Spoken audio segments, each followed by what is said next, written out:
Just want to give you some more updates as to what is happening at the moment.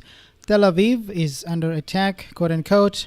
Hamas praises heroic operation, warns Israel, your actions will haunt you, quote unquote. What happened in Tel Aviv was that somebody took a knife. This guy is from Morocco, looks like. And he is also a U.S. citizen, so I think he's Moroccan American.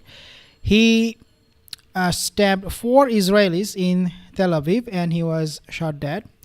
Now, I'm just gonna tell you what happened, then I will make some analysis on this.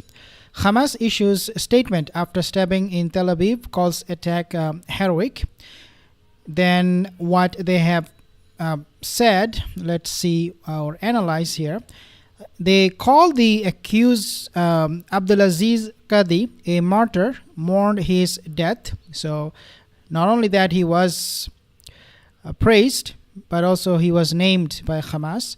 Hamas warned Israel that hand of resistance will strike with all its might, quote unquote, will strike with all its might, means Hamas was talking about Israel. The group also called its followers to mobilize and intensify resistance against the Israeli forces. We already have seen few things happening in the West Bank. I will talk about that in a second. Forces and settlers, militias to support. So Hamas is calling for forces and other groups to join in to deal with the settler militias to support those who are exposed to Israel's aggression. And he's just asking for unity, calling everyone, Hamas is calling everyone to come together. Now, this is what is coming from Hamas, quote unquote. We congratulate the heroic stabbing operation that took place this evening in Tel Aviv, which proves once again that the tide of resistance continues and is increasing as long as the occupation and its crimes and aggression continue. We mourn the heroic Moroccan martyr Qadi Abdulaziz, who carried out the operation, and quote again coming from Hamas. They said this operation comes as a natural response hours after dozens of martyrs and wounded ascended during the occupation's aggression on Jenin, in a clear message that blood is for blood and that the hand of the resistance will strike with all its might deep into this uprising entity. Now, let's actually analyze few things here. Number one, but before I move on, just to remind you guys, most of my viewers are not subscribed. If you happen to be one of them, consider subscribing. The first thing that I want to actually make point of is this. There are 2 scenarios. 2 things may have happened. Number one, it was indeed Hamas who did this. If they did this, I do not know.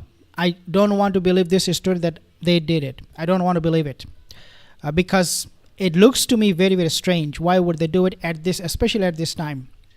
But if they did it, then one of the main reasons would be what is happening right now in West Bank, in Jenin. They have actually killed at least a dozen people there, or maybe more. I do not know the count right now. It could also be that Hamas is sending a message to Donald Trump and Israel that if you dare to take any action against Gaza, if you dare to break ceasefire, then we are ready. And the resistance will continue on even though we have a ceasefire, but our operatives will be in your land, will be threatening your safety and security.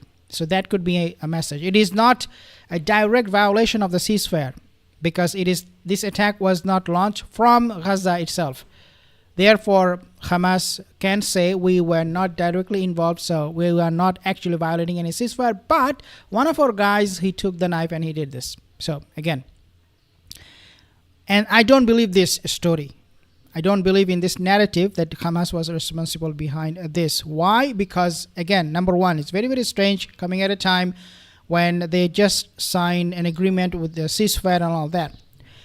Looks like to me it was a false flag and it was done or some way, shape or form was supported by the Zionist state Israel. Why I'm saying that? It is because Israel they want to find an excuse to go and bomb Gaza. As I said, and I will say this again and again, Zionist forces, the Israeli forces, they will not send their military, their troops inside Gaza. They will rather bomb the remaining of Gaza from those fighter jets, which is very, very convenient for them anyways. They want to go back to Gaza in that way with their fighter jets and destroy it completely.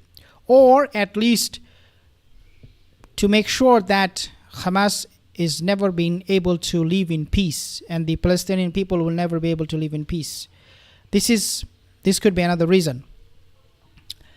What is happening right now is that Donald Trump is also looking for an opportunity to rebuild, quote unquote, Gaza. Does he really want to rebuild Gaza? I don't think so. But he said there cannot be a Gaza with Hamas in power. It would make sense to me that they're using this kind of incidents to justify future attacks on the Palestinian people in the name of safety and security and getting rid of Hamas by both, not just Israel, but also by United States under Donald Trump. That could be what I think is the reason, most likely. Because take a look at this particular video from Donald Trump, what he said a few hours ago. Confident are you, Mr. President, that you can keep the ceasefire in Gaza and conclude the three phases of this deal? I'm not confident. That's not our war, it's their war, but Apologize. I'm not confident, but I think they're very weakened on the other side. Do you support the two-state Gaza, boy, I looked at a picture of Gaza. Gaza is like a massive demolition site. That place it's really got to be rebuilt in a different way. Do you plan to help rebuilding Gaza? My mind. You know, Gaza is interesting. It's a phenomenal location. On the sea, best weather. You know, everything's good. It's like some beautiful things could be done with it, but it's very interesting. But some fantastic things could be done with Gaza. How do you see the future in governance for Gaza? Well, it depends. I can't imagine you could have, well, you certainly can't have the people that were there. Most of them are dead. Confident are you, Mr. President, that you can keep the ceasefire in Okay, so number one thing or point I want to mention, he obviously was very, very clear that the ceasefire he is not confident will hold. And so looks like he's also on the side of starting the genocide again in his way. Trump's genocide, it was Joe's genocide, now Trump's genocide. Because he says he's very confident. Sorry, he's not very confident that the ceasefire will hold. The second point he also mentioned, very, very interesting. He said Gaza is a beautiful place, and he didn't mean it for the people of Palestine. I don't think so. I could be wrong, but I don't think so. He meant Gaza is beautiful for the people of the state of Israel.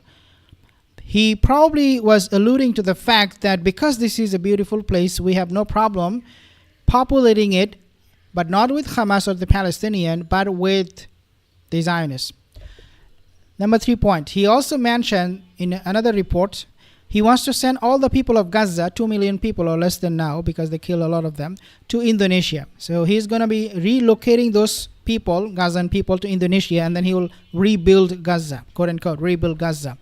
Obviously, that will be a huge mistake if the Gazan people leave, because that is going to be a trap. Just like they were trapped in 1947 when the Zionists came to Palestine with a smiling face, and appealing the Palestinian for help, give them refuge, and so many things. That is what must not be repeated by the people of Gaza, regardless of what Donald Trump is saying here. If you take a look at all of these things, this recent development, especially after coming into power by Donald Trump, you will see that this attack on Tel Aviv was most likely done by the Zionist entity or by United States in some way, shape, or form. We do not know. I'm not going to be saying exactly this is what happened, that is what happened. I'm not going to be definitive because I do not know. But after analyzing all of this situation, the scenarios, to me looks like it's very strange, very, very strange that Hamas will do this. And to sum it up, really, guys, Tel Aviv is under attack regardless. Whether it was done by Hamas or it was done by their own government or the United States, this city will never find peace. The government of Israel, they played with their own citizens for a very long time, more than a year, 470 days. They did not care about those hostages. And then all of a sudden, one morning they woke up and they started crying for those hostages. So you see how hypocritical and how deceptive they are, how duplicitous they are. Therefore, it is unfortunate for a lot of people living in that part of the world that they will not find peace because of their own government and their failure and their lies and their blatant support for this genocide. Thank you.